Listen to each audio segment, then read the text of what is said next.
full of the words of great devotees. Such a dictionary of the words of great devotees and those of the Lord are in the Vedas and elite literatures, specifically the Srimad Bhagavatam. Text 19. Translation. And what to speak of those who are under the direction of the great devotees, chanting the holy name of the unlimited, who has unlimited potency, the personality of Godhead, unlimited in potency and transcendental by attributes, is called the Ananta. Purport. The Dvijabandhu, or the less intelligent, uncultured men born of higher caste, put forward many arguments against the low caste men becoming Brahmanas in this life. They argue that birth in a family of Shudras or less Shudras is made possible by one's previous sinful acts, and the one therefore has to complete the terms of disadvantages due to lower birth. And to answer this false logicians, Srimad Bhagavatam asserts that one who chants the holy name of Lord under the direction of pure devotee can at once get free from the disadvantages due to a lower caste birth. A pure devotee of the Lord does not commit any offense while chanting the holy name of the Lord. There are 10 different offenses in the chanting of the holy name of the Lord. To chant the holy name under the direction of a pure devotee is offenseless chanting. Offenseless chanting of the holy name of the Lord is transcendental, and therefore such chanting can at once purify one from the effects of all kinds of previous sins. This offenseless chanting indicates that one has fully understood the transcendental nature of the holy name and has thus surrendered unto the Lord. Transcendently, the holy name of the Lord and the Lord Himself are identical, being absolute. The holy name of the Lord is as powerful as the Lord. The Lord is the all-powerful personality of Godhead, and He has innumerable names, which are all non-different from Him and are equally powerful also. In the last words of the Bhagavad Gita, the Lord asserts that one who surrenders fully unto Him is protected from all sins by the grace of the Lord. Since His name and He Himself are identical, the holy name of the Lord can protect the devotee from all effects of sins. The chanting of the holy name of the Lord can undoubtedly deliver one from the disadvantages of lower caste birth. The Lord's unlimited power is extended on and on by the unlimited expansion of the devotees and incarnations, and thus every devotee of the Lord and incarnations also can be equally surcharged with the potency of the Lord. Since the devotee is surcharged with the potency of the Lord, even fractionally, the disqualification due to the lower birth cannot stand in the way. Text 20. Translation. It is now ascertained that He, the personality of Godhead, is unlimited and there is none equal to Him. Consequently, no one can speak of Him adequately. Great demigods cannot obtain the favor of the goddess of fortune even by prayers, but His very goddess renders service unto Lord. Although He is unwilling to have such service, purport. The personality of Godhead or the Parmeshwara Parabrahman, according to the Shrutis, has nothing to do. He has no equal, nor does anyone excel Him. He has unlimited potencies, and His every action is carried out systematically in His natural and perfect ways. Thus, the Supreme Personality of Godhead is full in Himself, and He has nothing to accept from anyone else, including the great demigods like Brahma. Others ask for the favors of the goddess of fortune. Despite such prayers, she declines to award such favors. But still, she renders service unto the Supreme Personality of Godhead, although He has nothing to accept from her. The Personality of Godhead in His Garbhodakshaya Vishnu feature begets Brahma, the first created person in the material world, from his navel lotus stem and not in the womb of the goddess of fortune, who is eternally engaged in His service. These are some of the instances of His complete independence and perfection. That He has nothing to do does not mean that He is impersonal. He is transcendently so full of inconceivable potencies that simply by His willing, everything is done without physical or personal endeavor. He is called, therefore, Yogeshwara, or the Lord of all mystic powers. Text 21. Translation. Who can be worthy of the name of Supreme Lord but the personality of Godhead Sri Krishna? Brahmaji collected the water emanating from his nails of his feet in order to award it to Lord Shiva as a worshipful welcome. This very water, the Ganges, is purifying the whole universe, including Lord Shiva. Purport. The conception of many gods in the Vedic literatures by the ignorant is completely wrong. The Lord is one without a second, but he expands himself in many ways, and this is confirmed in the Vedas. Such expansions of the Lord are limitless, but some of them are the living entities. The living entities are not as powerful as the Lord's plenary expansions, and therefore there are two different types of expansions. Lord Brahma is generally one of the living entities, and Lord Shiva is the via medium between the Lord and the living entities. In other words, even demigods like Lord Brahma and Lord Shiva, who are the chief amongst all demigods, are never equal to or greater than Lord Vishnu, the supreme personality of God. The goddess of fortune, Lakshmi, and all powerful demigods like Brahma and Shiva are engaged in the worship of Vishnu or Lord Krishna. Therefore, who can be more powerful than Mukunda, Lord Krishna, to be factually called the supreme personality of Godhead? The goddess of fortune, Lakshmi, Lord Brahma, and Lord Shiva are not independently powerful. They are powerful as expansions of the Supreme Lord, and all of them are engaged in the transcendental loving service of the Lord, and so also are the living entities. There are four sects of worshipful devotees of the Lord. The chief amongst them are the Brahma Sampradaya, Rudra Sampradaya, and Sri Sampradaya, descending directly from Lord Brahma, Lord Shiva, and the goddess of fortune, Lakshmi, respectively. Besides the above mentioned three Sampradayas, there is the Kumar Sampradaya, descending from Sanat Kumara.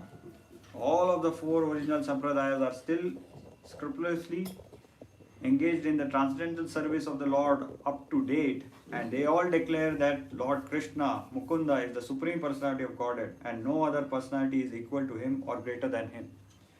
Text 22. Translation. Self-controlled persons who are attached to the Supreme Lord, Shri Krishna, can all of a sudden give up the world of material attachment, including the gross body and subtle mind, and go away to attain the highest perfection of the renounced order of life, by which non-violence and renunciation are consequential. Purport. Only the self-controlled can gradually be attached to the Supreme Personality of Godhead. Self-controlled means not indulging in sense enjoyment more than is necessary. And those who are not self-controlled are given over to sense enjoyment. Dry philosophical speculation is a subtle sense enjoyment of the mind. Sense enjoyment leads one to the path of darkness. Those who are self-controlled can make progress on the Vedic path of liberation from the conditional life of material existence. The Vedas therefore enjoin that one should not go on the path of darkness, but should make a progressive march towards the path of light or liberation. Self-control is actually achieved not by artificially stopping the senses from material enjoyment, by becoming factually attached to the Supreme Lord by engaging one's unalloyed senses in the transcendental service of the Lord. The senses cannot be forcefully curbed, but they can be given proper engagement. Purified senses, therefore, are always engaged in transcendental service of the Lord. This perfectional stage of sense engagement is called Bhakti Yoga. So, those who are attached to the means of Bhakti Yoga are factually self-controlled and can all of a sudden give up their homely or bodily attachment for the service of the Lord. This is called the Paramahansa stage. Hamsas or swans accept only milk out of a mixture of milk and water. Similarly, those who accept the service of the Lord instead of Maya service are called the Paramahansas. They are naturally qualified with all the good attributes such as pridelessness, freedom from vanity, non-violence, tolerance, simplicity, respectability, worship, devotion, and sincerity. All these godly qualities exist in the devotees of the Lord spontaneously. Such Paramahamsas who are completely given up to the service of the Lord are very rare. They are very rare even amongst the liberated soul. Real non-violence means freedom from envy. In the world, everyone is envious to his fellow being. But a perfect Paramahamsa being completely given up to the service of the Lord, is perfectly non-envious. He loves every living being in relation with the Supreme Lord. Real renunciation means perfect dependence on God. Every living being is dependent on someone else because he is so made. Actually, everyone is dependent on the mercy of the Supreme Lord. But when one forgets his relation with the Lord, he becomes dependent on the conditions of material nature. Renunciation means renouncing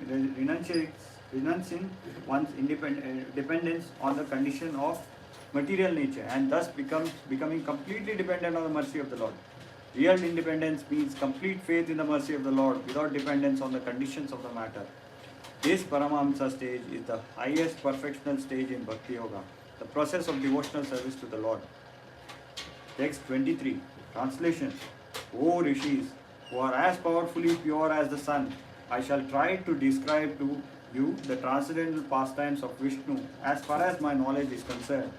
As the birds fly in the sky as far as their capacity allows, so do the learned devotees describe the Lord as far as their realization allows. Therefore, the Supreme Absolute Truth is unlimited.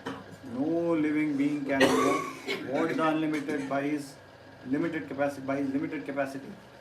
The Lord is impersonal, personal and localized. By his impersonal feature, he is all-pervading Brahman.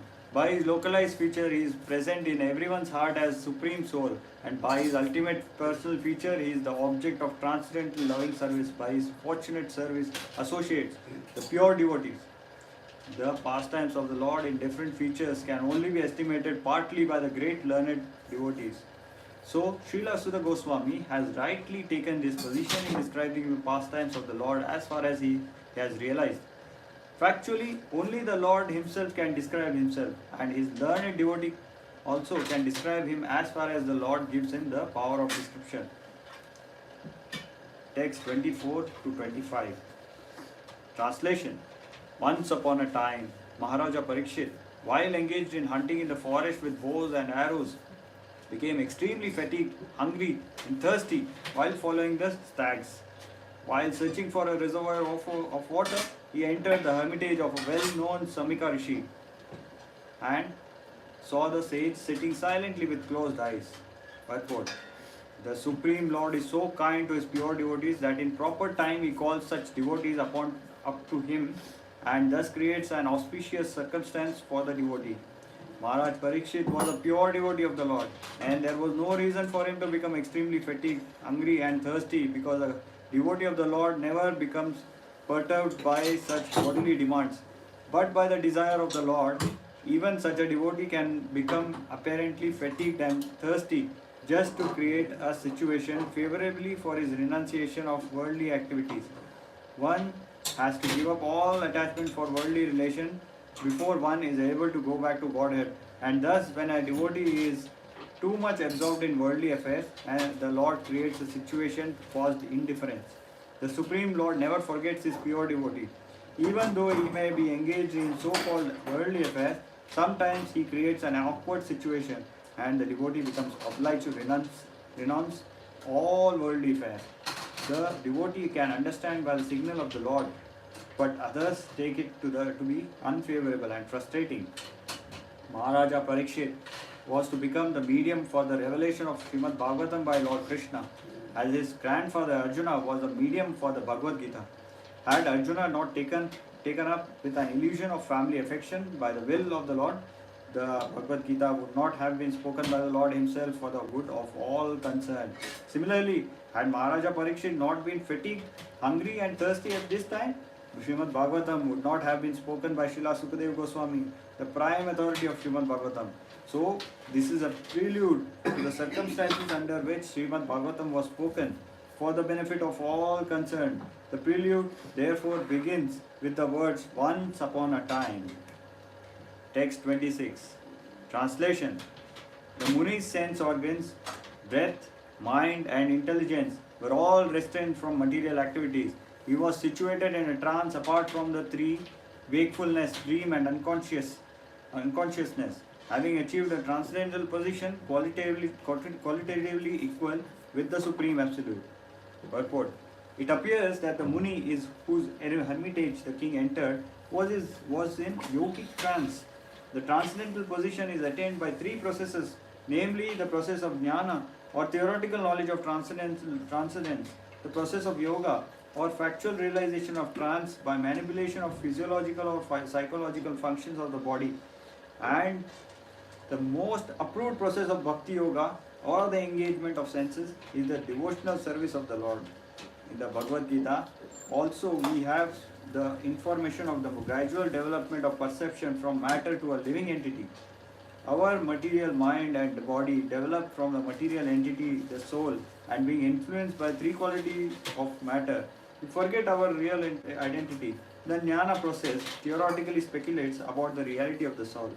But Bhakti Yoga factually engages the spirit soul in activities. The perception of matter is transcended to still subtler states of the senses. The senses are transcended to the subtler mind and then to breathing activities and gradually to intelligence. Beyond the intelligence, the living soul is realized by the mechanical activities of the yoga system or practice of meditation, restraining the senses, regulating the breathing system, and applying the intelligence to rise to the transcendental position. This trance stops all material activities of the body. The king saw the Muni in that position. He also saw the Muni as follows. Text 27. Translation. The sage in meditation was covered by the skin of a stag, and long compressed hair was scattered all over him. The king, whose palate was dry from thirst, asked him for water. Purport. The king, being thirsty, asked the sage for water. That such a great devotee and king asked for water from a sage absorbed in trance was certainly providential. Otherwise, there was no chance of such a unique happening. Maharaja Parikshit was thus placed in an awkward position so that gradually Srimad Bhagavatam could be revealed. Text 28. Translation. The king, not received by any formal welcome by means of being offered a seat, place, water, and sweet address, considered himself neglected, and so thinking, he became angry. Purport. The law of reception in the codes of the Vedic principle states that even if an enemy is received at home, he must be received with all respects. He should not be given a chance to understand that he has come into the house of an enemy. When Lord Krishna, accompanied by Arjuna and Bhima, approached Jarasandha in Magadha, the respectable enemies were given a royal reception by King Jarasandha. The guest enemy, namely Bhima, was to fight with Jarasandha, and yet they were given a grand reception. At night, they used to sit down together as friends and guests, and in the night, they used to fight, and in the day, they used to fight, risking life and death. That was the law of reception. The reception law enjoins that a poor man who has nothing to offer his guest should be good enough to offer a straw mat for sitting, a glass of water for drinking, and some sweet words. Therefore, to receive a guest, either friend or foe, there is no expense. It is only a question of good manners. When Maharaja Parikshit entered the door of Shamika Rishi, he did not expect a royal reception by the Rishi, because he knew that saints and rishis are not materially rich men. But he never expected that a seat of straw, a glass of water, and some sweet words would be denied to him. He was not an ordinary guest, nor was he an enemy of the Rishi. And therefore, the cold reception of Rishi astonished the king greatly. As a matter of fact, the king was right to get angry with the Rishi when he needed a glass of water very badly. To become angry in such a grave situation was not unnatural for the king. But because the king himself was not less than a great saint, his becoming angry and taking action were astonishing. So it must be accepted that it was so ordained by the supreme will of the Lord. The king was a great devotee of the Lord, and the saint was also as good as the king. But by the will of the Lord, the circumstances were so created that they became ways to the king's becoming unattached to the family connection and governmental activities, and thus becoming a completely surrendered soul unto the lotus feet of Lord Krishna. The merciful Lord sometimes creates such awkward positions for his pure devotees in order to drag them towards himself from the mire of material existence. but outwardly the situation appeared to be frustrating to the devotees. The devotees of the Lord are always under the protection of the Lord, and in any condition, frustration of success, the Lord is a supreme guide for the devotees. The devotees therefore accept all conditions of frustrations as blessings from the Lord. Text 29. O Brahmanas, the king's anger and envy directed towards the Brahmana sage were unprecedented, being that circumstances had made him hungry and thirsty. Purport. For a king like Maharaj Parikshit to become angry and envious, especially at a sage and Brahmana, was undoubtedly unprecedented. The king knew well that Brahmanas, sages, children, women, and old men are always beyond the jurisdiction of punishment. Similarly, the king, even though he commits a great mistake, is never to be considered a wrongdoer. But in this case, Maharaja Parikshit became angry and envious at the stage due to his thirst and hunger by the will of the Lord. The king was right to punish his subject for coldly receiving him or neglecting him. But because the culprit was a sage and a Brahmana, it was unprecedented. As the Lord is never envious of anyone, so also the Lord's devotee is never envious of anyone. The only justification for Maharaja Parikshit's behavior is that it was ordained by the Lord. Text 30. While leaving, the king, being so insulted, picked up a lifeless snake with his bow and angrily placed it on the shoulder of the sage. Then he returned to his palace. Purport. The king thus treated the sage tit for tat. Although he was never accustomed to such silly actions, by the will of the Lord, the king, while going away, found a dead snake in front of him. And he thought that the sage who had coldly received him thus might be coldly rewarded by being offered a garland of dead snake. In the ordinary course of dealing, this was not very unnatural. But in the case of Maharaja Parikshit dealing with a Brahmana sage, this was certainly unprecedented. It so happened by the will of the Lord. Text 31. Translation. Upon returning, he began to contemplate and argue within himself whether the sage had actually been in meditation with senses concentrated and eyes closed, or whether he had just been feigning trance just to avoid receiving a lower Kshatriya. Purport.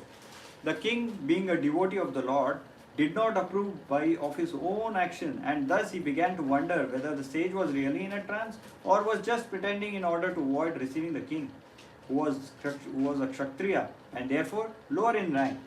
Repentance comes in the mind of a good soul as soon as he commits something wrong. Srila Vishwanatha Chakravarti Thakur and Srila Jiva Goswami do not believe that the king's action was due to his past misdeeds. The arrangement was so made by the Lord just to call the king back home, back to Godhead. According to Srila Vishwanatha Chakravarti, the plan was made by the will of the Lord. And by the will of the Lord, the situation of frustration was created. The plan was that for his so-called misdeeds, the king could be cursed by an inexperienced Brahmana boy infected by the influence of Kali, and thus the king would leave his hearth and home for good.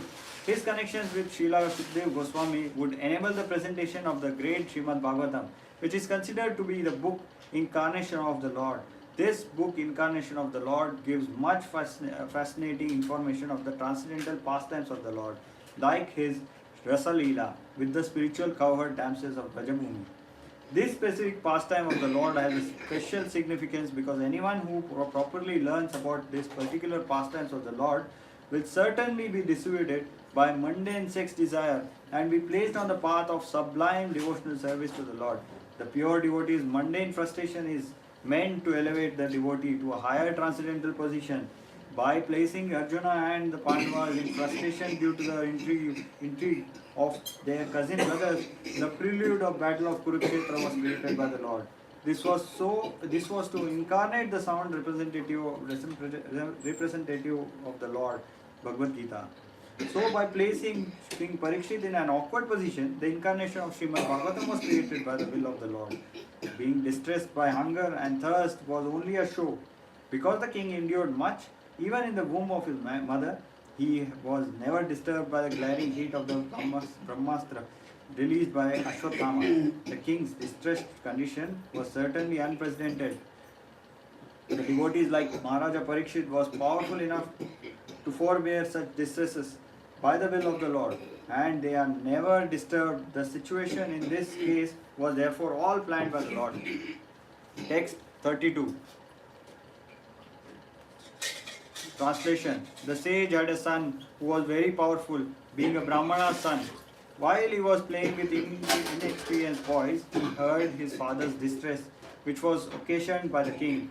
Then and there the boy spoke as follows.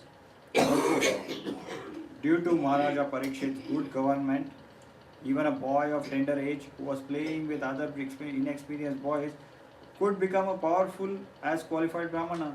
This boy was known as Shringi, and he achieved good training in Brahmacharya by his father so that he could be as powerful as a Brahmana even at that age.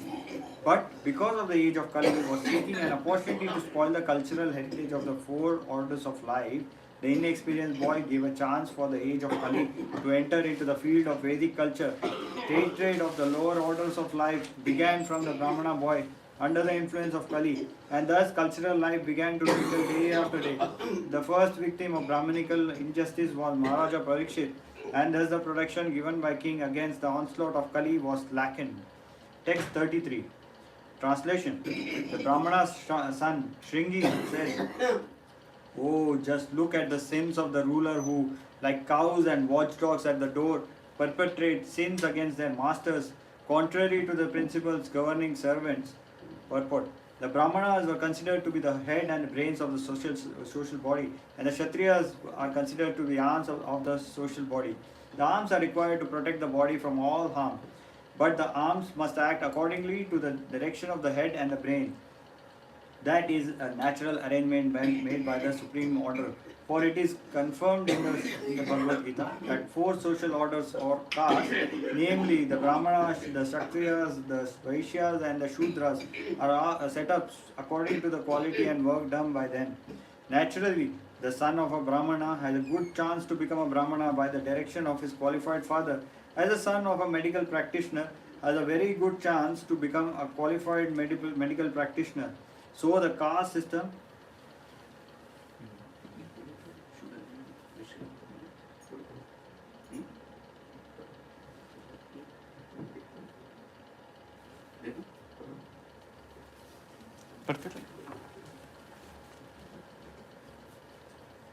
namely the Brahmanas, the Kshatriyas, the Vaishyas, and the Shudras, are set up according to quality and work done by them. Naturally, the son of Brahmana has a good chance to become a Brahmana by the direction of his qualified father. As a son of medical practitioner, has a very good chance to become a qualified medical practitioner. So the caste system is quite scientific. The son must take advantage of the father's qualification and thus become a Brahmana or medical practitioner, and not otherwise. Without being qualified, one cannot become a Brahmana or medical practitioner, and that is the verdict of all scriptures and social orders. Here in Shringi, a qualified son of great Brahmana attained the required Brahminical power both by birth and by training, but he was lacking in culture because he was inexperienced boy. By the influence of Kali, the son of Brahmana became puffed up with Brahminical power and thus wrongly compared Maharaja Parikshit to crows and watchdogs. The king is certainly the watchdog of the state in the sense that he keeps vigilant eyes over the order of the state for its protection and defense.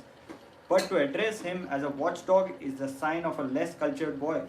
Thus, the downfall of Brahminical powers began as they gave importance to birthright without culture.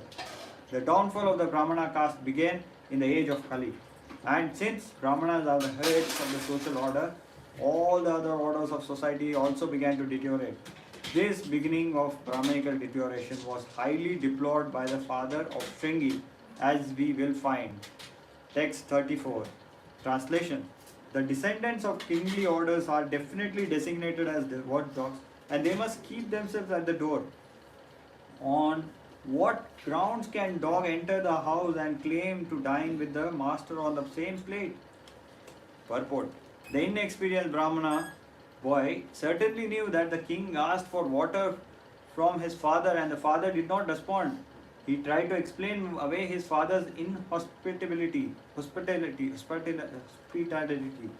in an impertinent manner, befitting an uncultured boy. He was not at all sorry for the king's not being well received. On the contrary, he justified the wrong act in a way characteristic of a Brahmana of Kali Yuga. He compared the king to a Brahmana and asked for water from the same pot. The dog is certainly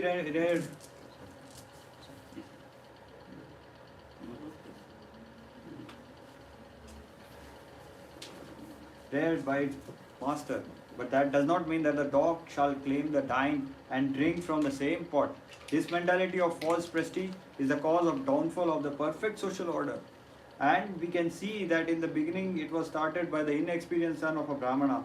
As the dog is never allowed to enter within the room and hearth, although it is reared by the master, similarly according to Shringi, the king had no right to enter the house of Shamika Rishi.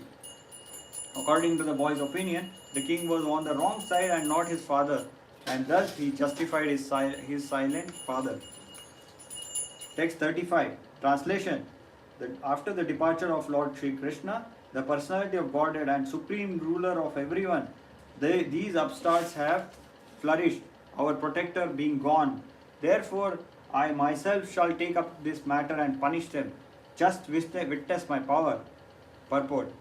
The inexperienced Brahmana, puffed up by a little Brahmana Tejas, became influenced by the spell of Kali Yuga. Maharaja Parikshit gave license to Kali to live in 4 places as mentioned herein before. But by his very expert government, the personality of Kali could hardly find the places allotted him. The personality of Kali Yuga therefore was seeking the opportunity to establish authority, and by the grace of the Lord, he found a hole in the puffed up, inexperienced son of Brahmana. The little Brahmana wanted to show his prowess in destruction, and he had the audacity to punish such a great king as Maharaja Parikshit. He wanted to take the place of Lord Krishna after his departure. These are the principal signs of upstarts who want to take the place of Sri Krishna under the influence of the age of Kali. An upstart with the little power wants to become an incarnation of the Lord. There are many false incarnations after the departure of Lord Krishna from the face of the globe, and they are misleading the innocent public by accepting the spiritual obedience of the general mass of people to maintain false prestige.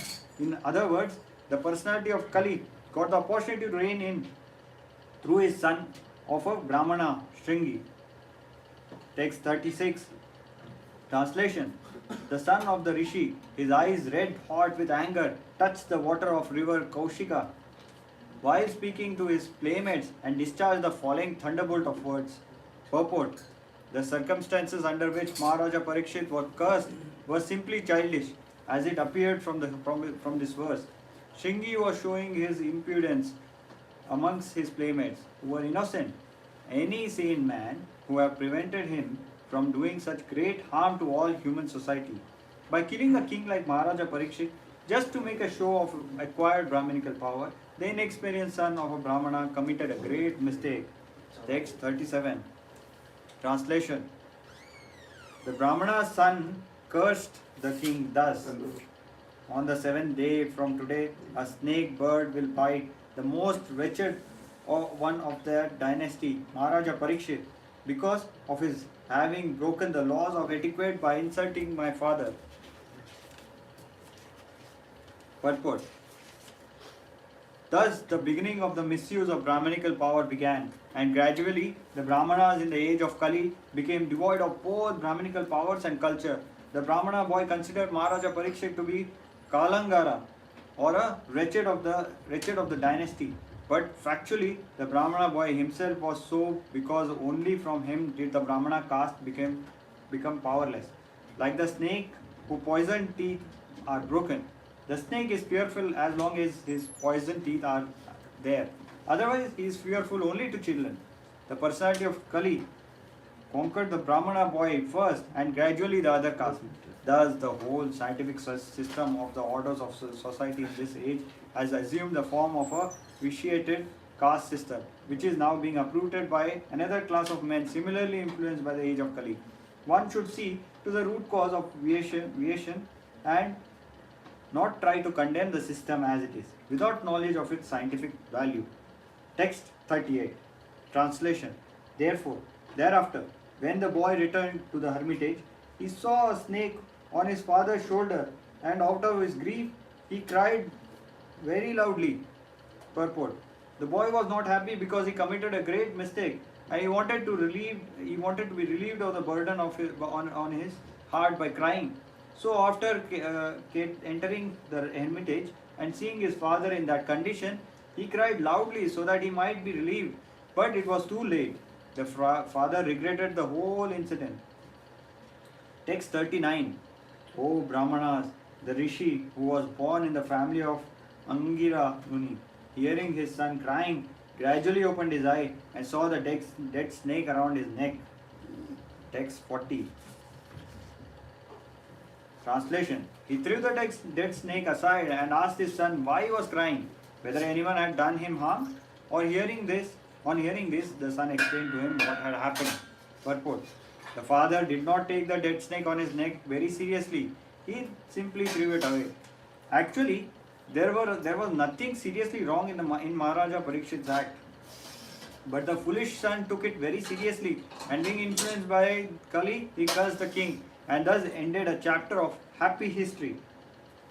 Text 41. Translation.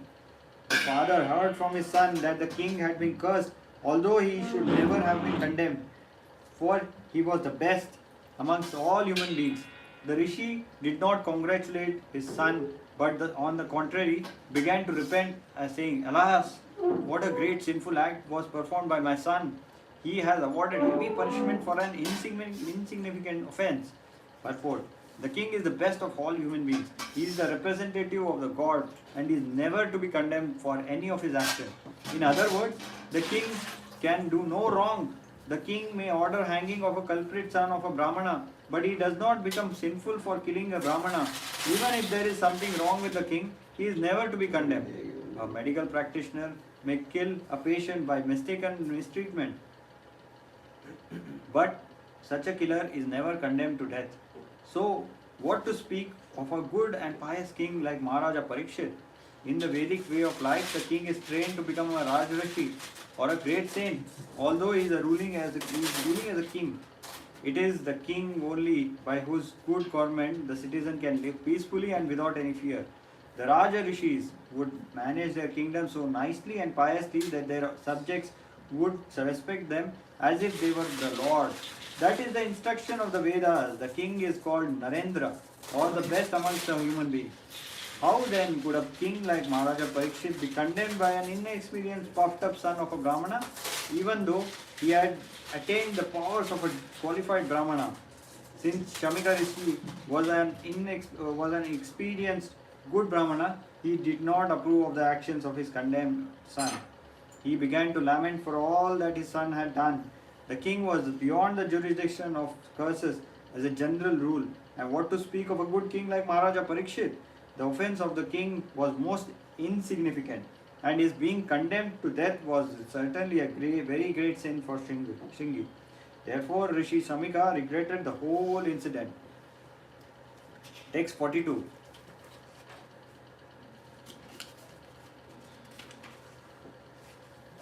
Translation. O my boy, your intelligence is immature, and therefore you have no knowledge that the king, who is the best amongst the human beings, is as good as the personality of Godhead.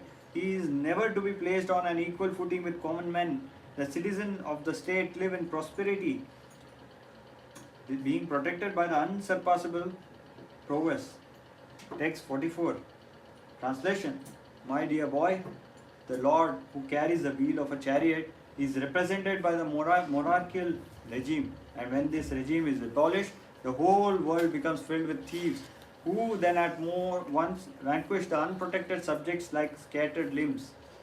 Purport. According to Srimad Bhagavatam, the monarchical regime represents the Supreme Lord, the personality of Godhead. The king is said to be the representative of the absolute personality of Godhead, because he is trained to acquire the qualities of God to protect the living beings. The battle of Kurukshetra was planned by the Lord to establish the real representative of the Lord, Maharaja Yudhishthira, an ideal king thoroughly trained by culture and devotional service with the martial spirit makes a perfect king. Such a personal monarchy is far better than the so-called democracy of no training and responsibility. The thieves and rogues of modern democracy seek election by minister presenting of votes, and the successful rogues and thieves devour the mass of population. One trained monarch is better than hundreds of useless ministerial rogues, and it is hinted herein that by abolition of such monarchical regime like that of Maharaja Parikshit, the mass of people become open to many attacks of the age of Kali. They are never happy in an overtly advertised form of the democracy. The result of such a kingless administration is described in the following verses. Text 44. Translation. Due to the termination of the monarchical regime and the plundering of the people's wealth by rogues and thieves, there will be great social disruptions. People will be killed and injured, and animals and women will be stolen, and for all these things we shall be responsible. Purport. The word na, we, is very significant in this verse. The sage rightly takes the responsibility of the Brahmanas as a community for killing monarchical government, thus giving an opportunity to the so-called Democrats, who are generally plunderers of wealth of the state subjects. The so-called Democrats capture the administrative machine without assuming responsibility for the prosperous condition of the citizen. Everyone captures the post of personal gratification, and thus, instead of one king, a number of irresponsible kings grow up to tax the citizen. It is foretold herein that in the absence of good monarchical government, everyone will be the cause of disturbance for others by plundering riches and animals, women, etc. Text 45. Translation.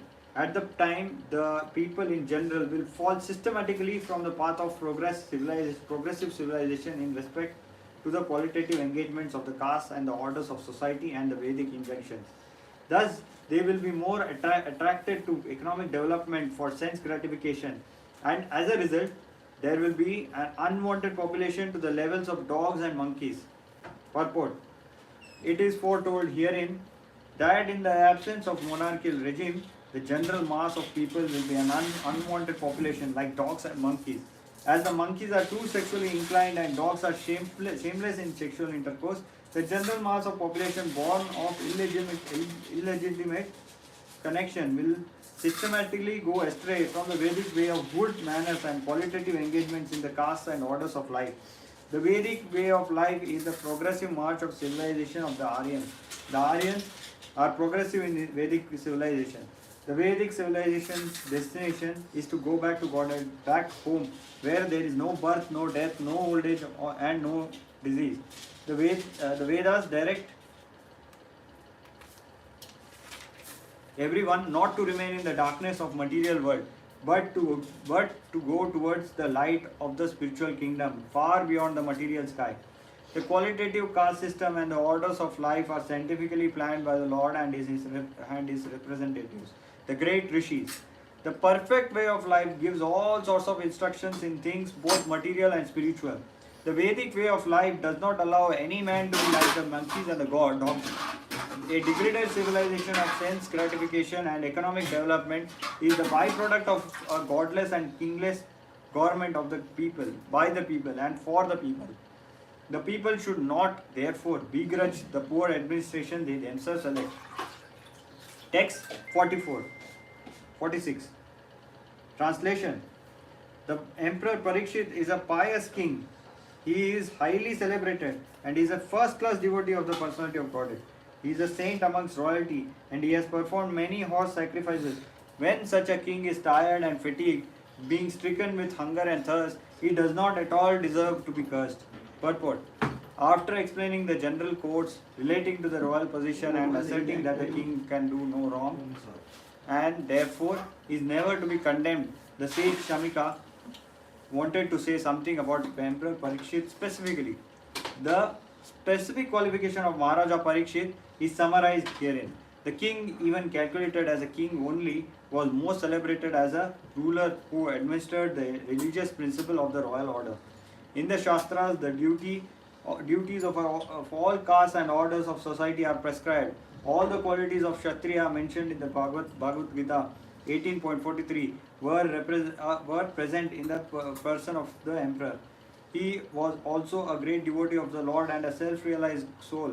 Cursing such a king when he was tired and fatigued with hunger and thirst was not at all proper.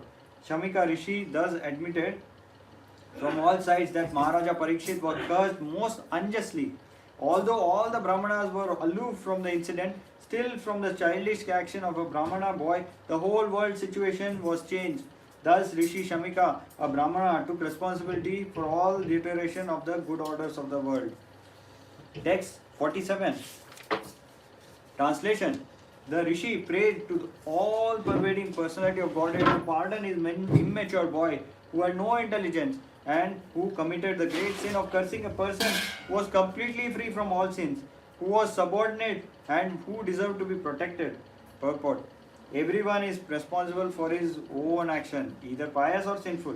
Rishi Shamika could foresee that his son had committed a great sin by cursing Maharaja Parikshit, who deserved to be protected by the Brahmanas. For he was a pious ruler and completely free from all sins because of his being a first-class devotee of the Lord.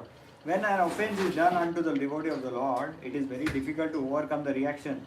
The Brahmanas, being at the head of the social orders, are meant to give protection to their subordinates and not to curse them. There are occasions when a Brahmana may furiously curse a subordinate Kshatriya or Vaishya, etc. But in the case of Maharaja Parikshit, there were no grounds. As already explained, the foolish boy had done it out of sheer vanity in being a Brahmana's son, and thus he became liable to be punished by the law of God. The Lord never forgives a person who condemns his pure devotees. Therefore, by cursing a king, the foolish Shringi had committed not only a sin but also the greatest offense. Therefore, the Rishi could foresee that only the Supreme Personality of Godhead could save his boy from this sinful act. He therefore directly prayed for pardon from the Supreme Lord, who alone can undo a thing which is impossible to change. The appeal was made in the name of the foolish boy who had developed no intelligence at all. A question may be raised herein that since it was the desire of the Lord that Parikshit Maharaj be put into that awkward position so that he might be delivered from material existence, then why was a Brahmana's son made responsible for this offensive act?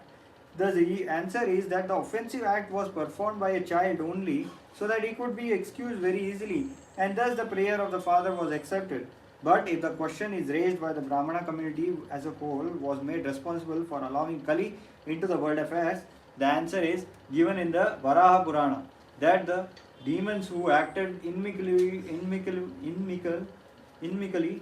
towards the personality of Godhead but were not killed by the Lord were allowed to take birth in the families of Brahmanas to take advantage of the age of Kali. The all-merciful Lord gave them a chance to have their births in the family of pious Brahmanas so that they could progress towards salvation. But the demons, instead of utilizing the good opportunity, misused the Brahminical culture due to being puffed up by vanity in becoming Brahmanas. The typical example is the son of Shamika Rishi, and all the foolish sons of Brahmanas are warned hereby not to become as foolish as Shringi, and he always on guard against the demoniac qualities which they had in their previous birth. The foolish boy was of course excused by the Lord, but others who may not have a father like Shamika Rishi will be put into great difficulty if they misuse the advantages obtained by birth in a Brahmana family. Text 48. Translation. The devotees of the Lord are so forbearing that even though they are defamed, cheated, cursed, disturbed, neglected, or even killed, they are never inclined to avenge themselves. Purport. Rishi Shamika also knew that Lord does not forgive a person who has committed an offense at the feet of a devotee.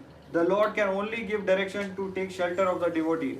He thought within himself that if Maharaja Parikshit could counter course the boy, he might be saved. But he knew also that a pure devotee is careless about worldly advantages or reverses. As such, the devotees are never inclined to counteract personal defamation, curses, negligence, etc. As far as such things are concerned, in personal affairs, the devotees do not care for them. But in case of their being performed against the Lord, his devotees, then the devotees take very strong action.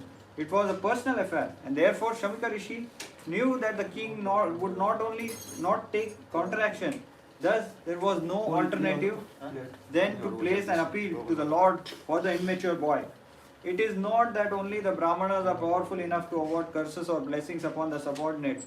The devotee of the Lord, even though he may not be a Brahmana, is more powerful than a Brahmana.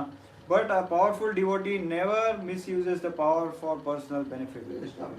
Whatever power the devotee may have is always utilized in service towards the Lord and his devotees only. Om Namo Bhagavate Vasudevaya. Very, very much, Prabhu, Maharaj. Thank you, Prabhu Maharaj, for giving me the opportunity.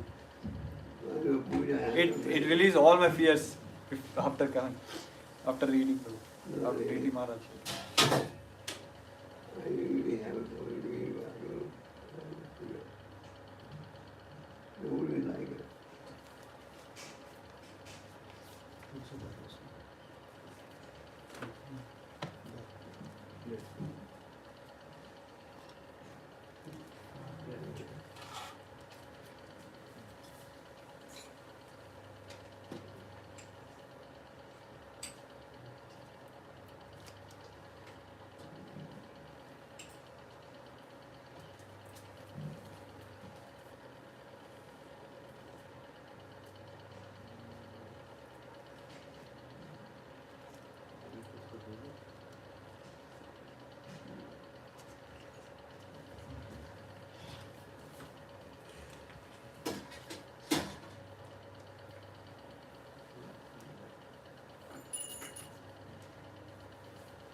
तुलसी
श्री गुरु चरण पद्मा केवल भक्ति सद्मा बंदो मुई सावधान मते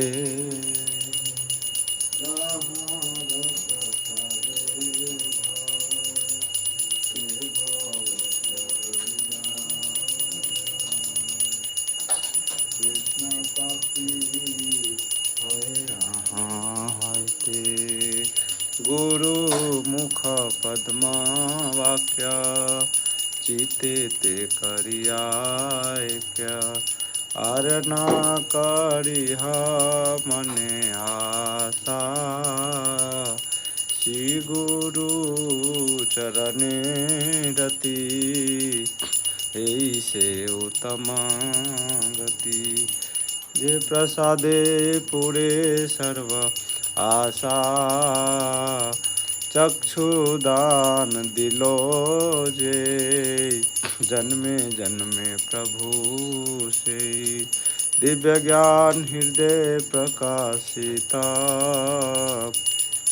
प्रेमा भक्ति जहाँ होते अविद्या विनाश जाते वेद गाय जहाँ रचरिता वेद गाय यहाँ रचरिता श्री गुरु करुणा सिंधु अधम जनार बंधु लोकनाथ लोकेर जीवन शिला प्रभुपाद लोकेर जीवन हा हा प्रभु करो दया देहु मोरे पद छाया हा हा प्रभु करो दया देहु मोरे पद छाया एबे यस घुसुक त्रिभुवन एबे यस घुसुक त्रिभुवन शिल प्रभुपाद पतित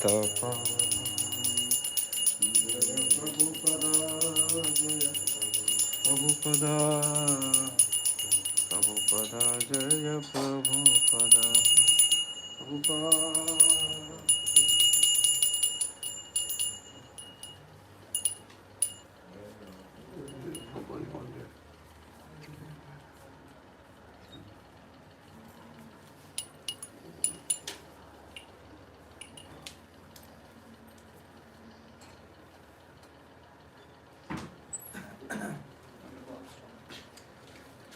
संभव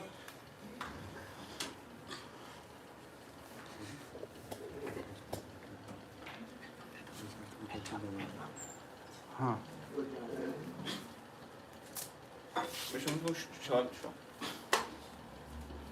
एल्बम फोटो एल्बम हो गया थे कुछ बोल रहे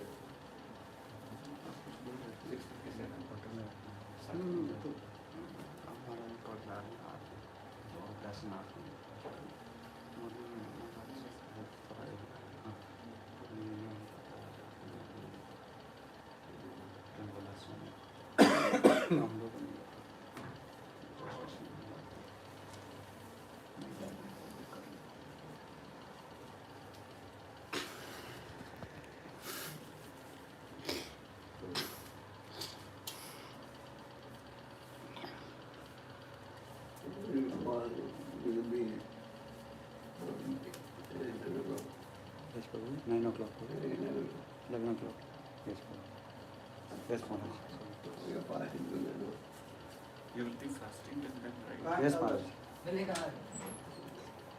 आज इधर है अच्छा वो पाकिस्तान का एक डिवोटी है माता जी यहीं पे है पंजाब से पंजाब में माता जी के साथ में तो एक को ऑफलाइन में बोलेगा उसको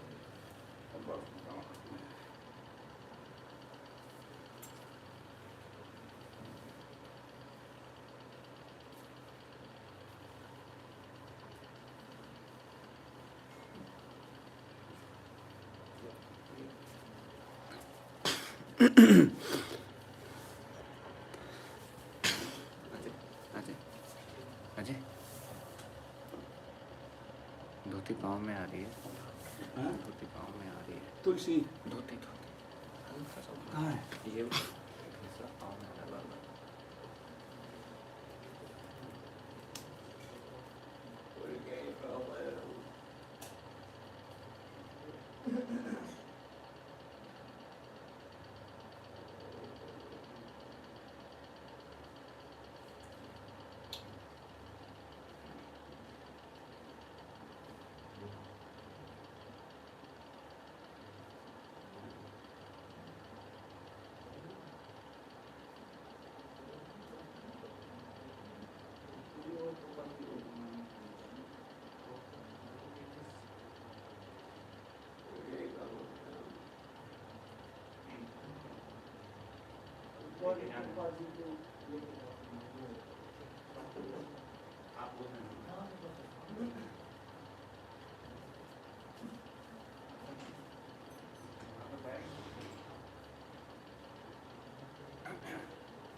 थोड़ा आगे हो पास एक साउंड है तो पॉजिटिव